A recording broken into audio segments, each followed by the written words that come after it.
가끔 노회의 목사님들과 함께 식사를 하면서 회의를 하게 될 때가 있습니다.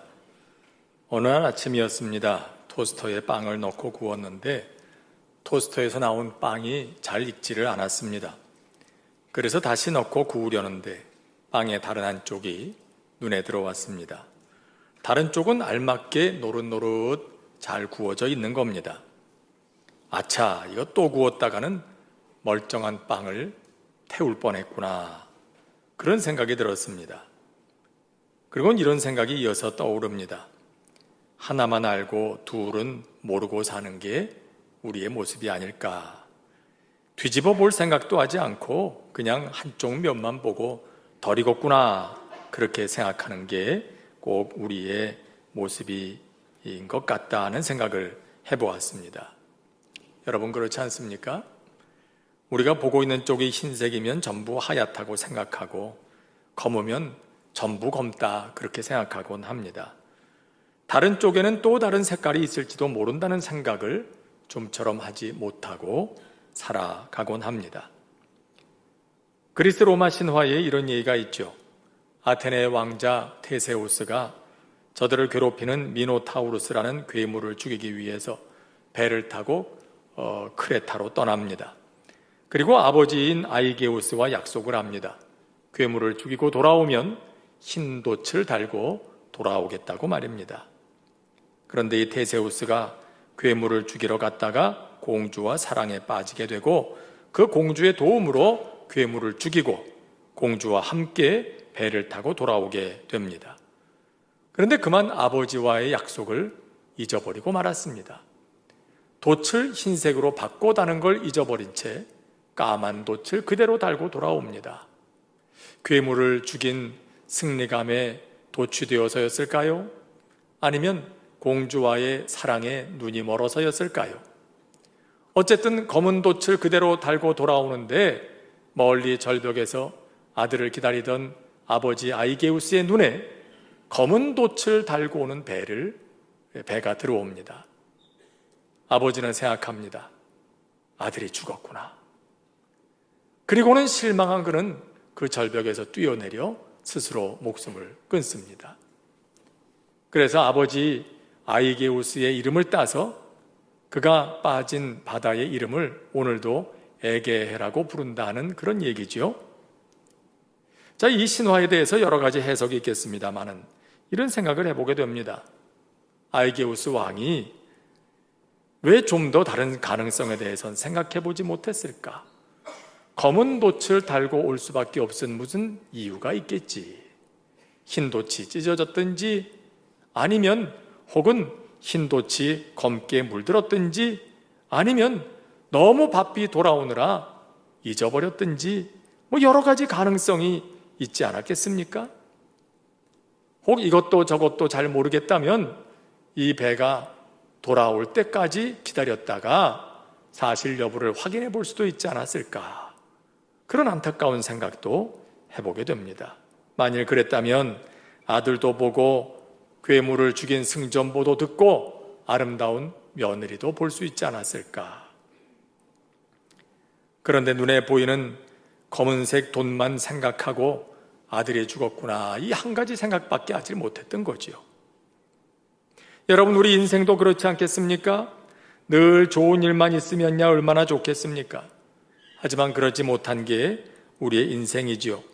그렇지만은 한 가지 좋은 일이 있다 해서 그것을 전부로 생각하는 건 분명 경솔한 일이라고 할 수 있을 겁니다. 아직 인생은 끝나지 않았기 때문입니다. 언젠가 이런 일이 있었습니다. 일본과 야구 경기하는 날입니다. 여러분도 그렇겠습니다만은 일본과 무슨 경기를 한다 그러면 관심이 좀 더 가지요. 기대를 가지고 그 경기를 보는데 잘 나가다가 나중에 투수가 바뀌었습니다. 이제 경기를 다 이겼다 싶었겠죠. 마지막 마무리하는 투수를 올렸는데 하필 그 투수가 막 얻어맞기 시작하더니 경기가 뒤집어지고 말았어요. 이제 남은 공격 기회도 별로 없고 이제 졌겠다. 어찌 속이 상한지요.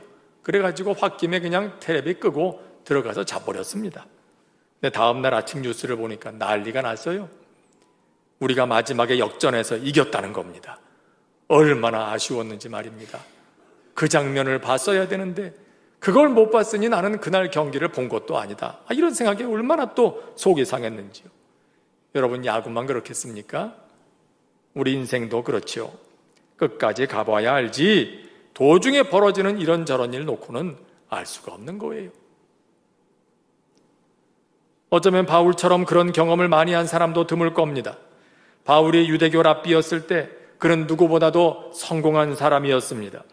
길리기아 다소에서 태어나 자라고 배운 덕분에 히브리 문화와 헬라 문화 양쪽에 다 정통한 사람이 됐습니다. 가말리엘이라는 당대 최고의 선생 밑에서 최고의 학문을 배운 석학이 되었습니다. 율법에 대한 열정으로 유대교 사회에서도 인정받는 지도자가 됐습니다. 그랬던 그가 다메섹으로 가던 길에 부활하신 예수님을 만나고 예수님의 제자가 된 후에 그의 삶에는 이전에 그가 누리던 모든 영광은 다 사라지고 말았습니다. 유대인들 사이에서는 이단의 괴수가 되었고요. 유대교의 네로라 하는 지도자였던 그가 졸지의 현상 수배범이 되어서 유대인들에게 쫓기는 신세가 되었습니다. 가는 곳마다 붙들려 고문을 당하고 감옥에 갇히기 일쑤였습니다. 그런 그를 보면서 사람들은 수군거렸겠죠. 사람 하나 잘못되는 것도 잠깐이다. 바울 같은 사람이 이렇게 될 줄 누가 알았겠느냐. 하지만 그들은 분명 하나만 알고 둘은 몰랐습니다. 오늘날 전 세계 누구도 바울을 불쌍한 사람이라고는 말하지 않습니다.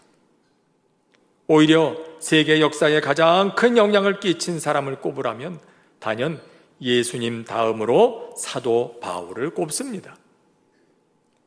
신약성경 27권 가운데 절반이나 되는 13권이 바울의 손으로 기록된 편지가 아닙니까? 여러분, 끝까지 봐야 아는 것입니다. 우리 인생도 그렇습니다. 한 번의 실패로 인생이 끝나는 건 아닙니다. 또 한 번의 성공으로 인생의 모든 것이 다 잘 됐다고 얘기할 수도 없는 것입니다. 성경을 보면 그런 이야기들을 읽을 수 있습니다. 누가복음 16장에서 예수님께서는 부자와 나사로의 이야기를 들려주시죠. 그가 어떻게 부자가 됐는지, 나사로가 어쩌다가 병들고 어쩌다가 이렇게 가난해졌는지, 그걸 다 자세하게 성경이 설명하지는 않습니다. 다만 부자는 누구나가 인정하고 부러워하는 성공한 인생이었고, 나사로는 병들고 가난해서 누가 봐도 실패자의 전형이었다는 사실입니다. 그런데 어떻습니까? 그들의 삶은 하나님 앞에 설 때 완전히 달라집니다. 하나님께서는 부자의 성공을 성공이라고 하지 않으십니다. 그의 성공을 인정하지 않으십니다. 반면 하나님께서는 나사로의 편을 드시죠. 도리어 그가 하나님의 은혜를 입습니다. 여러분, 그렇습니다. 세상에는 영원한 성공도 영원한 실패도 없습니다. 끝까지 가봐야 아는 것입니다. 이 세상에서만 아니라 길게는 하나님 앞에 서는 그 시간까지 우리는 생각할 수 있어야 되는 겁니다. 오늘의 말씀 가운데는 바울은 자신의 삶에 일어났던 또 하나의 사건에 대해 말하고 있습니다. 13절에 이렇게 기록하지요. 내가 처음에 육체의 약함을 인하여 너희에게 복음을 전한 것을 너희가 아는 바라. 이 말 속에서 바울은 갈라디아 교회가 어떻게 세워졌는지를 얘기합니다. 육체의 약함을 인하여. 바울이 갈라디아 지방에 복음을 전파하고 교회를 세우게 된 것은 치밀한 계획과 준비에 의한 것이 아니라 바울이 가장 능력 있던 그런 때가 아니라 도리어 바울의 건강에 문제가 생겨서 그가 가장 약해져 있던 바로 그런 때였다는 겁니다. 우린 이미 바울에게 고질적인 지병이 있었다는 걸 알고 있습니다. 혹자는 그것이 만성적인 두통이었다고도 하고요. 오늘날 아마 MRI라도 찍어봤으면 머릿속에 큰 종양이 하나 있었을지도 모를 일입니다. 혹은 안질이었다고도 하고요. 그래서 앞을 잘 보지 못했다는 얘기도 있고요. 또 더 많은 사람들이 하는 말로는 간질, 요즘 말로는 뇌전증이죠. 그런 병이 있었다고도 합니다. 그가 앓고 있었던 병의 정체가 무엇이었든지 분명한 것은 그것이 그를 얼마나 힘들게 했는지 그걸 육체의 가시로 표현할 정도였다는 겁니다. 여러분, 우리 몸 한 군데에 큰 가시 하나가 박혀 있으면 얼마나 고통스럽습니까?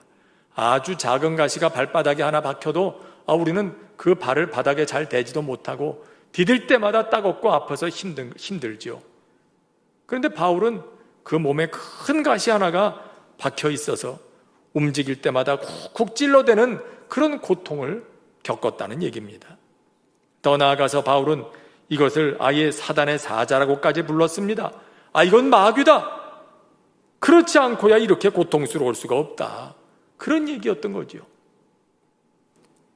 그래서 가만히 있기만 해도 아픈 바울인데, 그런데 갈라디아 지방에 갔을 때 이런 일까지 있었습니다. 사도행전 14장에 보면 그 당시의 일을 이렇게 기록합니다. 바울이 복음을 전하는데 그를 해하려는 사람들이 폭도들을 선동해가지고 바울을 폭행합니다. 테러를 저질렀다는 겁니다.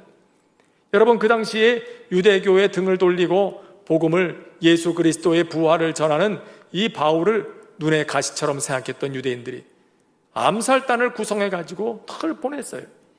그러니까 바울이 가는 곳마다 이 사람들이 쫓아다니면서 테러를 자행했던 거죠. 얼마나 때렸는지 정신을 잃고 거의 죽은 사람처럼 됐습니다. 사람들은 정말로 그가 죽은 줄로 알고 성 밖으로 그를 내던져 버렸다고 성경이 기록해요. 그런데 그가 간신히 깨어나서 다시 성 안으로 들어가 복음을 전했다 그럽니다. 그런 일이 있었던 곳이 바로 갈라디아입니다. 그러니 그 지경 돼서 그가 어디 다른 곳으로 갈 수 있겠습니까? 평소 몸도 아픈데 폭행까지 당해서 죽을 지경이 됐으니 몸을 추스를 때까지는 꼼짝할 수가 없는 거지요. 아마도 그의 지병도 더 심해졌을 겁니다. 그래서 뜻밖의 갈라디아 지방에 더 오래 여러 날을 머물게 됐고, 우리 옛말에도 있듯이 넘어진 김에 쉬어간다고. 바울은 이렇게 된 김에 그 지방에서 만나는 사람들에게 전도하다가 세워진 교회가 바로 갈라디아 교회라는 거예요. 사람들에게 폭행을 당해서 죽을 지경이 된 바울을 보고 사람들이 뭐라고 했을까요? 그렇지 않아도 노상 아파서 골골하는 사람이 저 지경 됐으니 이제 바울은 끝났다 하지 않았겠습니까? 그런데 하나님께서는 그런 바울의 약함을 통해서 갈라디아의 교회가 세워지게 하시는 것입니다. 이 역시 끝까지 봐야 아는 일입니다. 그런데다가 갈라디아 사람들은 바울의 그런 약함을 사랑의 눈으로 봐주었습니다. 바울은 아무리 생각해도 그게 너무 고마운 겁니다. 잊을 수가 없습니다. 그래서 갈라디아 교회에 보낸 편지에 이렇게 감사의 말을 적는 거지요.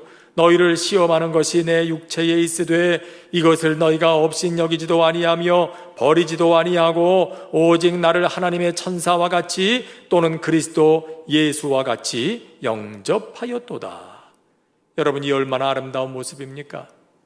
사람들은 할 수만 있으면 누군가에게서 약점을 집어내가지고 내치려는 궁리만 하는데, 그런데 여러분 생각해 보십시오. 너희를 시험하는 것이 내 육체에 있다. 갈라디아 교회를 세울 당시의 바울의 모습입니다. 육체적으로는 사람들의 눈살을 찌푸리게 하는 병이 있습니다. 많은 사람들이 말하는 것처럼 그의 병이 간질이었다면 여러분 생각해 보십시오. 요즘처럼 약이 있던 때도 아니고요. 하나님의 복음을 전한다는 사람이 설교하다가 갑자기 쓰러져서 경련을 일으키고 입에 거품을 뭅니다. 그것만도 참 어려운 일인데 유대인들에게 테러까지 당해서 몸이 말이 아닙니다. 그 몰골로 갈라디아에 들어와서 복음을 전하니 보통 사람들이라면 뭐라고 했겠습니까? 자기 앞가림이나 잘하지. 저도 병들고 저도 얻어맞아서 다니는 주제에 누구를 가르치겠다고 하는가? 누구에게 복음을 전하겠다고 하는가? 바울이 하는 말 속에 그 어디에 복음이 있다는 말인가? 그게 귀에 들어오겠습니까? 근데 참 놀랍습니다. 성령님께서 사람들의 마음을 감동하십니다. 바울의 약함이 보이질 않습니다. 대신 말씀의 능력이 저들을 감동합니다. 그래서 저들은 그렇게 약하디 약한 바울을 업신여기지도 않고 심지어 그의 입에서 나오는 말씀을 하나님의 말씀으로 받았습니다. 그를 영접하기를 하나님의 천사와 같이, 심지어는 그리스도 예수와 같이 예수님 영접하듯 그렇게 했다는 겁니다. 저들이 얼마나 바울을 사랑하고 또 진심을 다했는지 바울은 이렇게까지 말합니다. 너희가 할 수만 있었더라면 너희의 눈이라도 빼어 나에게 주었을 것이다. 바울의 눈이 좋지 않아서 잘 보지 못하는 걸 안타까워했을까요? 바울의 눈이 밝아질 수만 있다면 내 눈이라도 뺏어주고 싶다고 갈라디아 사람들이 생각했다는 겁니다. 바울의 약함을 업신여기기보다, 혹은 바울의 약함을 빌미로 그를 내쫓으려 하기보다 도리어 그의 연약함을 안타깝게 여기고 그를 도와주려고 했다. 심지어 자기 눈을 빼어주어서라도까지만이래. 여러분은 죄로 물든 사람이 어떻게 이렇게 하겠습니까? 성령님께서 감동하신 것이죠. 갈라디아의 교회가 세워질 수 있도록 성령님께서 그렇게 역사하신 것입니다. 바울의 약함이 복음의 장애물 되지 아니하도록 바울을 붙드시고 갈라디아 사람들의 마음을 움직여 주셨던 겁니다. 여러분, 우리는 생각합니다. 병드는 건 은혜가 아니다. 나아야 은혜다. 실패하는 건 은혜가 아니다. 성공해야 은혜다. 낮아지는 건 은혜가 아니다. 높아져야 은혜다. 약해지는 건 은혜가 아니고 강해져야 그게 은혜다. 거기서 하나님의 능력이 나타나는 거다. 그렇게 생각하지요. 그래야 하나님의 일을 할 수 있을 거라고. 하지만 이게 우리가 하나밖에 보지 못한다는 말입니다. 여러분, 낳는 것만 은혜가 아닙니다. 성공하는 것만 은혜가 아닙니다. 강해지는 것만 하나님의 능력이 아닌 것입니다. 훗날 바울이 고백하는 것처럼 우리가 약한 그때에 오히려 더 큰 하나님의 능력을 경험하게 되는 겁니다. 하나님은 우리의 약함을 통해서도 일하십니다. 사람들은 약해서 못한다고 말합니다. 그러나 하나님은 약해도 그분의 일을 이루시는 분이십니다. 바울의 몸이 이 지경 됐을 때 우리 같으면 이렇게 생각했을 겁니다. 몸이 빨리 나아야 여기서 나갈 텐데, 전도도 하고 교회도 세울 텐데 왜 하나님은 나에게 이런 어려움을 주시나? 그래, 바울도 얼마나 열심을 다해 기도했겠습니까? 그의 고백대로 내가 3번 죽게 간구하였다. 예수님께서 겟세마네 동산에서 3번 나가 엎드려 땀방울이 핏방울 되도록 기도했던 것을 떠올리면서 바울도 그렇게 힘을 다해 기도했다는 겁니다. 주님, 나를 고쳐주십시오. 나의 연약함을 거두어 가주십시오. 그래야 주님의 일을 감당하지 않겠습니까? 그런데 주님 뭐라고 하십니까? 내 은혜가 네게 족하다. 그거면 됐다. 그러시는 거예요. 네가 약하다고 일 못할 내가 아니다. 걱정하지 마라. 너는 약해도 그 약함을 통해서 내가 나의 일을 이룰 것이다. 그렇게 말씀하십니다. 그리고 실제로 그렇게 하지요. 그 말씀을 들은 바울은 자신의 약함을 그대로 가지고 약하면 약한 대로 그 속에 있는 하나님의 은혜와 경륜과 능력을 믿습니다. 그래서 건강할 때 세우지 못했던 교회를 약할 때 세우게 되는 것입니다. 여러분, 우리의 약함이 하나님의 역사를 가로막지 못합니다. 우리의 약함 때문에 일하지 못하실 하나님이 아니십니다. 전능하신 하나님께서는 우리의 연약함까지도 사용하셔서 하나님의 일을 이루십니다. 우리의 계획이 실패할 때도 그 실패까지도 사용하셔서 마침내 우리에게 복이 되게 하십니다. 그래서 우리는 끝까지 봐야 됩니다. 끝까지 믿어야 됩니다. 하나님의 도우심을 의지하며 매 순간 힘써 믿음의 길을 포기하지 않고 가야 하는 것입니다. 대전에 가면 성심당이라는 베이커리가 있죠. 사람들은 대전 가면 꼭 거길 가보고 싶어 한답니다. 대전을 대표하는 명물이 됐죠. 근데 얼마 전에 그에 관한 기사를 읽었어요. 거기서 성심당이 생기게 된 그런 경위를 알게 됐습니다. 한국 전쟁 당시에 함경남도 함흥에서 경남 거제로 피난을 오게 됩니다. 거기서 피난살이를 하다가 전쟁이 끝나고 1956년에 다시 서울로 올라올 계획을 세웁니다. 그리고 가족들과 함께 서울행 기차를 탔습니다. 얼마나 꿈에 부풀었겠습니까? 지금은 비록 가난하고 어렵지만 그래도 서울 올라가면 다시 시작해야 되겠다. 다시 삶을 시작하는 꿈 말입니다. 그런데 이게 웬일입니까? 그 기차가 고장이 나가지고요, 그만 대전에서 멈춰서고 말았습니다. 여러분이라면 어떻게 하시겠습니까? 보통은 어떻게 하든지 서울로 가는 방법을 찾아서 어떻게 하든지 거기까지 가보려고 하겠죠? 근데 그는 이렇게 생각했답니다.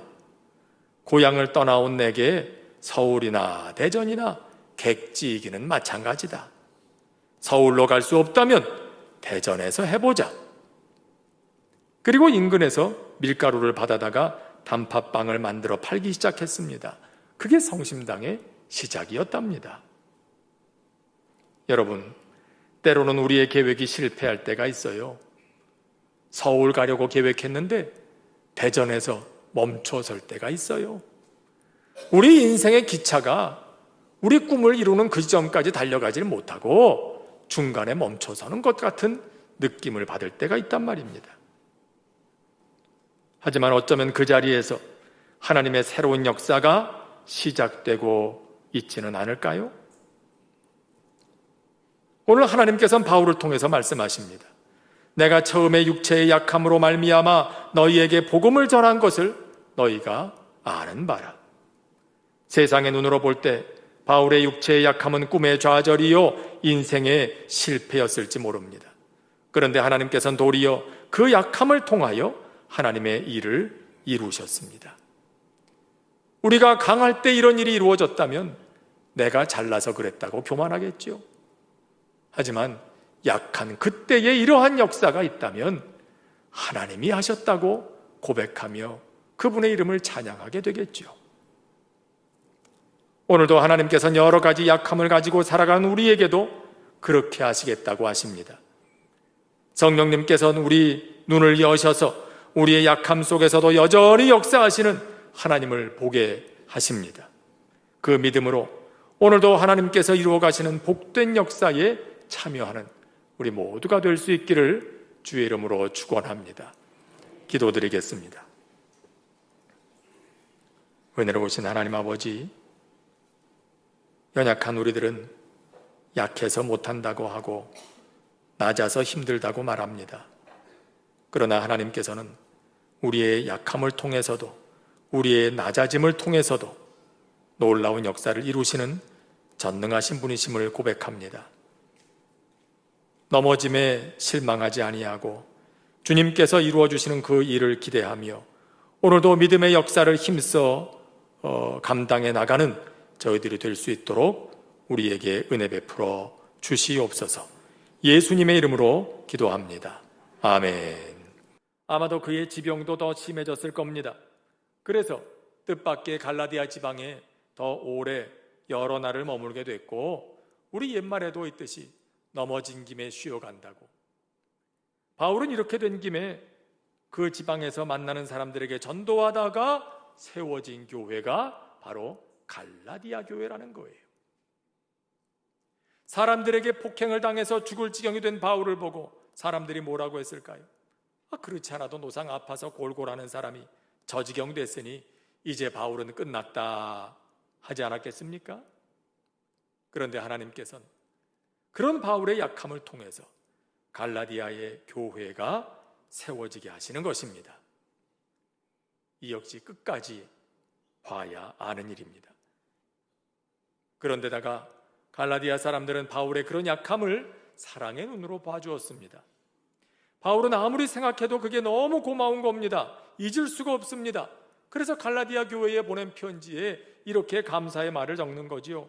너희를 시험하는 것이 내 육체에 있으되 이것을 너희가 업신여기지도 아니하며 버리지도 아니하고 오직 나를 하나님의 천사와 같이 또는 그리스도 예수와 같이 영접하였도다. 여러분, 이 얼마나 아름다운 모습입니까?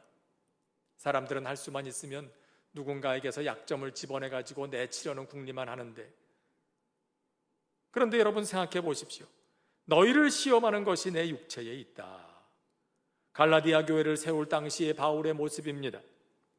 육체적으로는 사람들의 눈살을 찌푸리게 하는 병이 있습니다. 많은 사람들이 말하는 것처럼 그의 병이 간질이었다면 여러분 생각해 보십시오. 요즘처럼 약이 있던 때도 아니고요. 하나님의 복음을 전한다는 사람이 설교하다가 갑자기 쓰러져서 경련을 일으키고 입에 거품을 뭅니다. 그것만도 참 어려운 일인데 유대인들에게 테러까지 당해서 몸이 말이 아닙니다. 그 몰골로 갈라디아에 들어와서 복음을 전하니 보통 사람들이라면 뭐라고 했겠습니까? 자기 앞가림이나 잘하지, 저도 병들고 저도 얻어맞아서 다니는 주제에 누구를 가르치겠다고 하는가? 누구에게 복음을 전하겠다고 하는가? 바울이 하는 말 속에 그 어디에 복음이 있다는 말인가? 그게 귀에 들어오겠습니까? 근데 참 놀랍습니다. 성령님께서 사람들의 마음을 감동하십니다.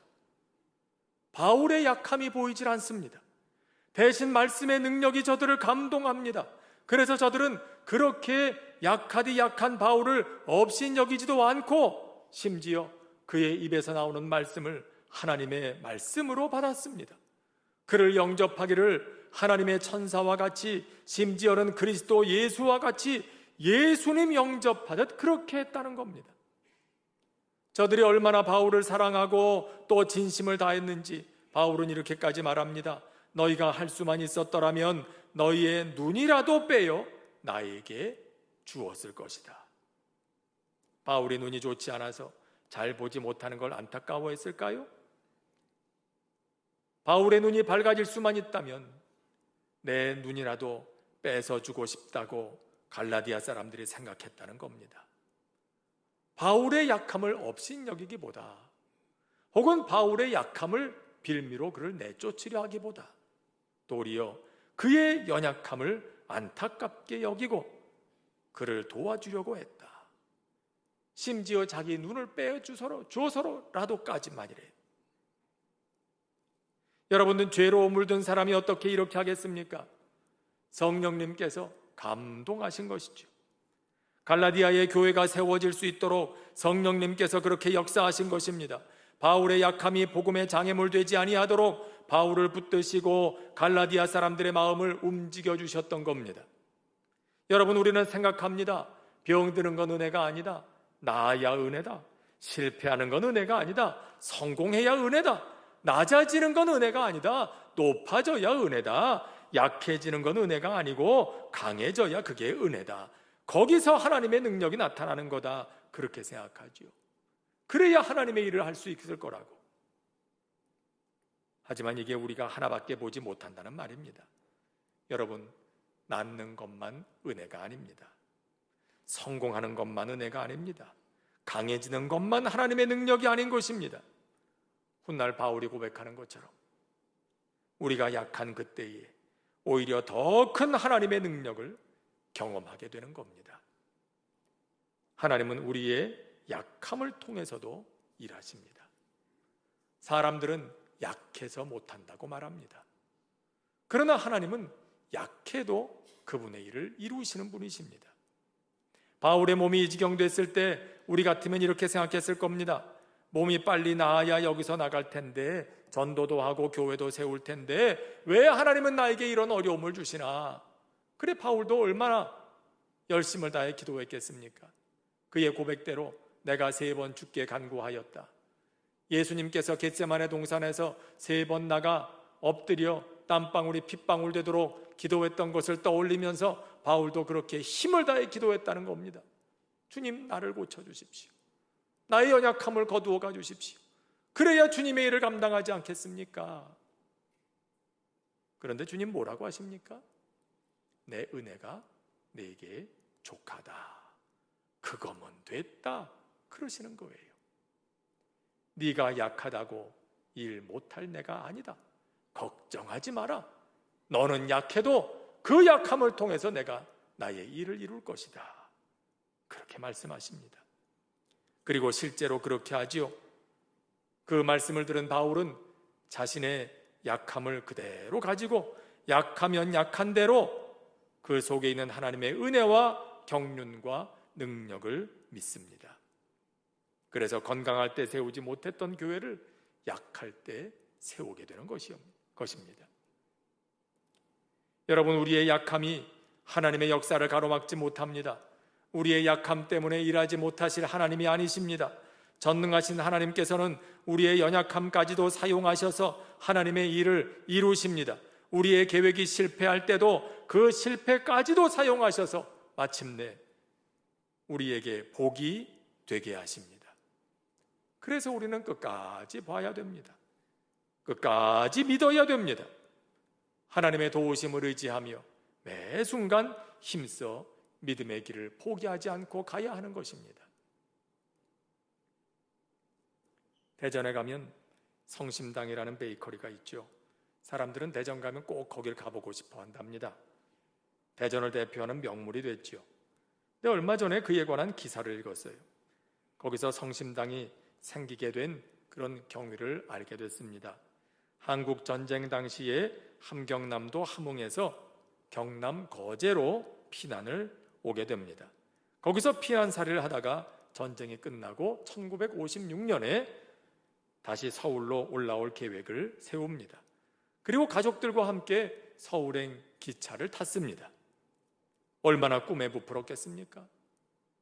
지금은 비록 가난하고 어렵지만 그래도 서울 올라가면 다시 시작해야 되겠다. 다시 삶을 시작하는 꿈 말입니다. 그런데 이게 웬일입니까? 그 기차가 고장이 나가지고요, 그만 대전에서 멈춰서고 말았습니다. 여러분이라면 어떻게 하시겠습니까?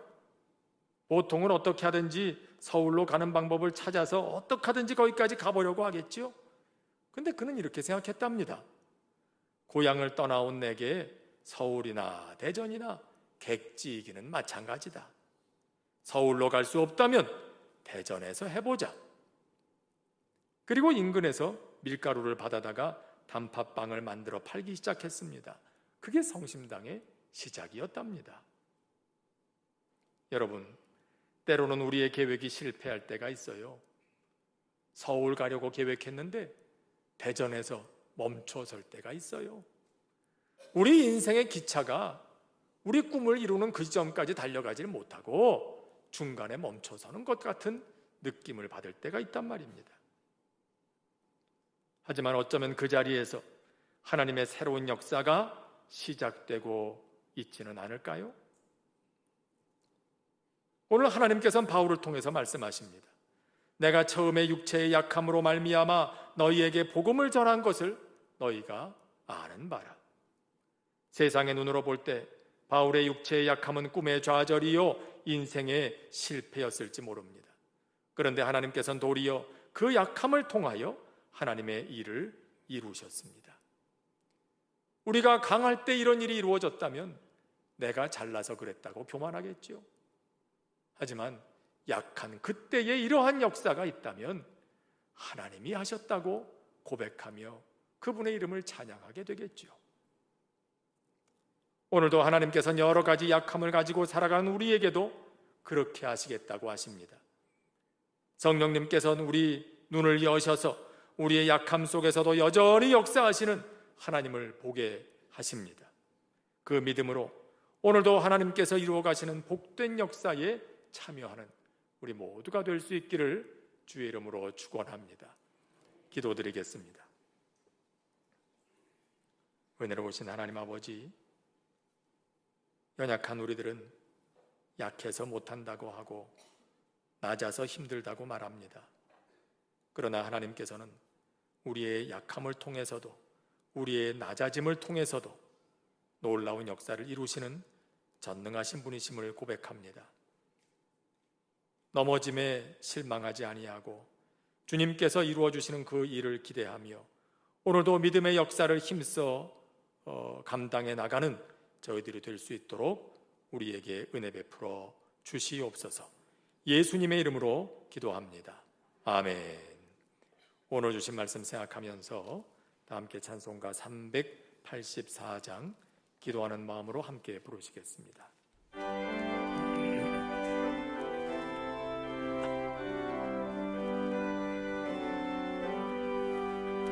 나의 갈 길 다가도록 예수 인도하시니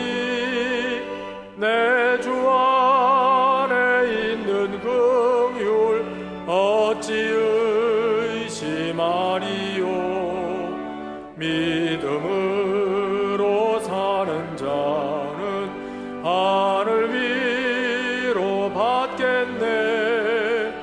무슨 일을 만나든지 만사 형통하리라. 무슨 일을 만나든지 만사 형통하리라.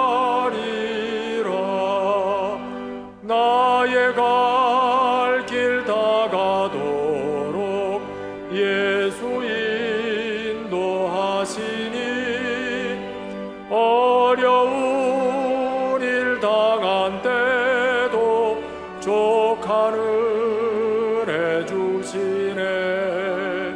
나는 심히 고단하고 영혼 매우 가라라. 나의 앞에 반석에서 샘물 나게 하시네. 나의 앞에 반석에서 샘물 나게 하시네.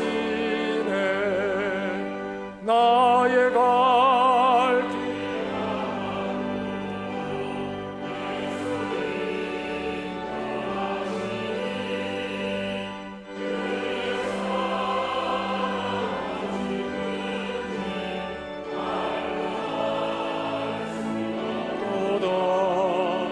성령 감화 받은 영혼 하늘 날아갈 때에 영영 부를 나의 찬송 예수 인도하셨네.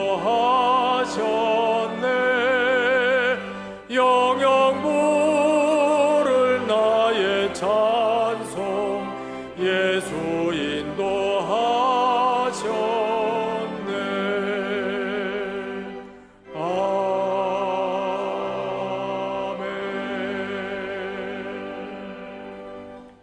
복의 근원이 되시는 하나님 아버지, 오늘도 우리에게 부어주신 크고 놀라운 은혜에 믿음과 감사로 응답하며 우리의 마음과 뜻과 상명까지도 다 드리는 표로 이 예물을 구별하여 드립니다. 예물과 함께 우리의 삶 전부를 받아주시고 전능하시고 자비로우신 주의 손으로 붙들어 주님 나라 이르기까지 인도하여 주시옵소서. 오늘도 우리의 약함으로 인하여 낙심치 않게 하시고 그를 통해서도 놀라운 일을 이루어 주시는 하나님의 역사를 신뢰하며 살게 하여 주시옵소서. 예수님의 이름으로 봉헌기도 드립니다. 아멘.